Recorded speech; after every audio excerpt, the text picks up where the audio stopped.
5 বছর আগে বিনয়ের সাথে বলেছিলাম যে 10 বছর অপেক্ষা করেন, কাগজের টাকা বলে কিছু থাকবে না। ক্যাশলেস সোসাইটি চায় তারা, ক্যাশলেস সোসাইটি, মানে সোসাইটির মধ্যে কোনো ক্যাশ থাকবে না, ডিজিট থাকবে, খালি ডিজিট। খালি কলা কিনবেন, আপনি 40 ডিজিট পাস করে দিবেন।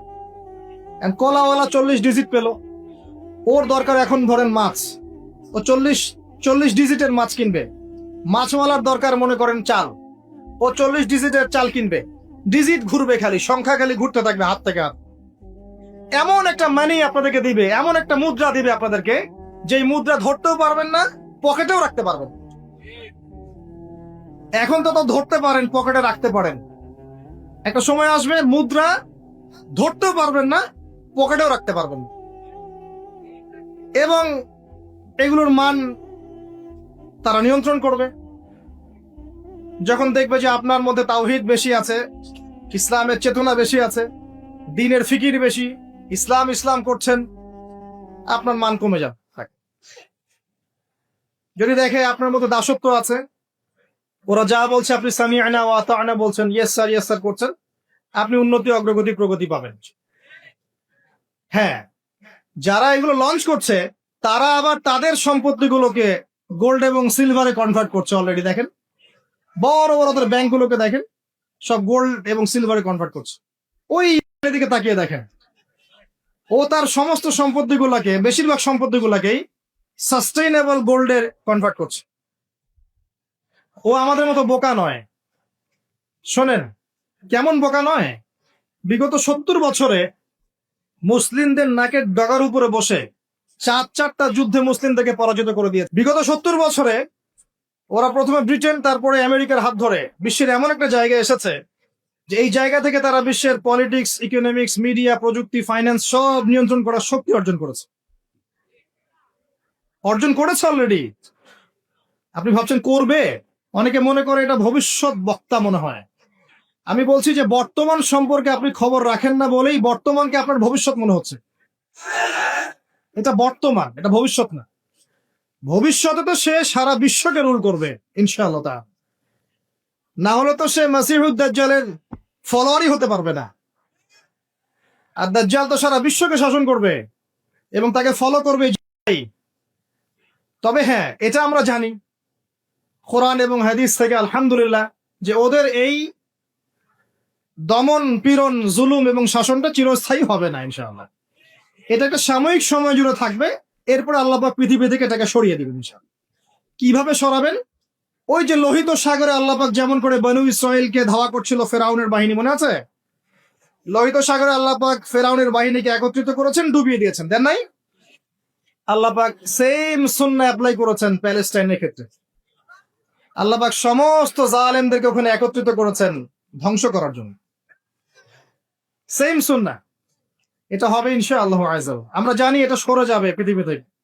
তারপরে এমন একটা যুগ আসবে যে যুগে ইনশাআল্লাহ আযza ওয়া জাল একজন নবী সারা বিশ্ব পরিচালনা করবেন। একজন নবী, তার নামে ঈসা ইবনে মারিয়াম, এবং তার অনেক আগেই আমাদের ইমাম আল মাহদি তিনি ইন্তেকাল করবেন। মনে রাখবেন, শেষ জামানার সবচেয়ে ভাইটাল চরিত্র ইমাম মাহদি নয়। শেষ জামানার সবচেয়ে ভাইটাল চরিত্র হচ্ছে ঈসা ইবনে মারিয়াম। ঈসা ইবনে মারিয়াম সবচেয়ে ভাইটাল চরিত্র, কারণ তিনি জেরুজালেম থেকে সারা ওয়ার্ল্ডে ইসলামী খেলাফা কায়েম, এবং 40 বছর, এই 40 সংখ্যা এক্স্যাক্টলি 40 না আরো বেশি আল্লাহ ভালো জানেন, পৃথিবী জুড়ে ইসলামের অনুশাসন বজায় থাকবে ইনশাআল্লাহ। একটা কাঁচা বাড়ি, একটা পাকা বাড়ি আপনি পাবেন না যেখানে আল্লাহর কালিমা প্রবেশ করবে না। জুলুম বলে কিছু থাকবে না ইনশাআল্লাহ। যা দেখছেন আপনি এখন ওয়ার্ল্ড ওয়াইড, যে দাপট দেখে মনে হচ্ছে বিশ্ব এদের কোনো অস্তিত্বই বিশ্বে থাকবে না। এখন সারা বিশ্ব থেকে তাকিয়ে আপনার কাছে মনে হচ্ছে মাশাআল্লাহ, NATO, United Nations, world bank, এইটা সেটা, বিশ্ব যে কি হচ্ছে সারাদিন। শুক্র গ্রহ আমার, একজন বলছে না শুক্র গ্রহ আমার, একজন মিসাইল তৈরি করছে, আর একজন প্রতিরক্ষা ব্যবস্থা করছে। ওয়ার্ল্ড অ্যাফেয়ার্স পড়লে মনে হয় যে ওয়ার্ল্ডটা এদেরই, কিন্তু আল্লাহ রাসূল সাল্লাল্লাহু আলাইহি ওয়াসাল্লাম বলছেন যে বিশ্বটা আস্তে আস্তে আস্তে আস্তে তার ধ্বংসের দিকে যাচ্ছে। এইটা চিরস্থায়ী হবে না, এবং একে অপরের সাথে কলিউশন করে এরা শেষ হয়ে যাবে। মুসলিমদের উপর দমন পীড়ন যেমন বাড়বে, ঠিক একইভাবে আল্লাহ রাব্বুল আলামিন মুহাম্মদ সাল্লাল্লাহু আলাইহি ওয়াসাল্লামের বংশধরদের মধ্য থেকে একজন ইমামকে বের করে নিয়ে আসবে। তিনি ইনশাআল্লাহ আযজা ওয়া জাল্লা মুসলিমদেরকে নিয়ে এই জুলুমের বিরুদ্ধে দাঁড়িয়ে যাবেন। পরে যখন মাসিহুদ দাজ্জাল বের হবে, তাকে তিনি হত্যা করতে পারবেন না, কারণ তাকে এত বেশি ক্ষমতা দেওয়া হবে যে মুসলিমরা তার সাথে পেরে উঠবে না। তখন আল্লাহ পাক ঈসা ইবনে মারইয়ামকে পাঠাবে, সবচেয়ে ভাইটাল ক্যারেক্টার, এবং তিনি এই প্যালেস্টাইনের বাবে লুদ নামক জায়গায় মাসিহুদ দাজ্জালকে হত্যা করবে ইনশাআল্লাহ আযজা ওয়া জাল্লা। আমাদেরকে বিশ্ব নেতারা এখন বোঝায় যে বিশ্বের শেষ নাই, এই পৃথিবী জয় করার পর আমরা মঙ্গলে গিয়ে থাকবো, তারপর শুক্রে, তারপর শনিতে, তারপর বৃহস্পতিতে, তাই না? মাইন্ডসেটটা এমন তৈরি করেছে না? কিন্তু বাস্তবতা হচ্ছে এই মহাবিশ্বই ধ্বংস হয়ে যাবে। এই পৃথিবী তো ধ্বংস হবেই, মহাবিশ্ব ধ্বংস হয়ে যাবে। তবে পৃথিবী ধ্বংসের আগে আল্লাহ পাক ঈসা ইবনে মারইয়ামের হাতে সারা বিশ্বে ইসলামী খেলাফা কায়েম করবেন ইনশাআল্লাহ। মাঝখানে একটা সময় আপনাকে পার করতে হবে। কত বছর? ননসেন্স প্রশ্ন, যে ভাই কত বছর, 100, 200, 500, আল্লাহ ভালো জানেন, আমরা জানি না এবং জানার কথাও না। কেউ যদি বলে এত সাল, সে নিশ্চিত কাযযাব, একজন মিথ্যাবাদী। এবং এটা একটা অহেতুক কথা, এত সাল, এত বছর পর, এটা আমরা বলতে পারবো না। কিন্তু এতটুকু বলতে পারবো যে পৃথিবী চিরদিন এভাবে থাকবে না। ওয়ার্ল্ডে এখন যা দেখছেন এগুলো চিরস্থায়ী হবে না।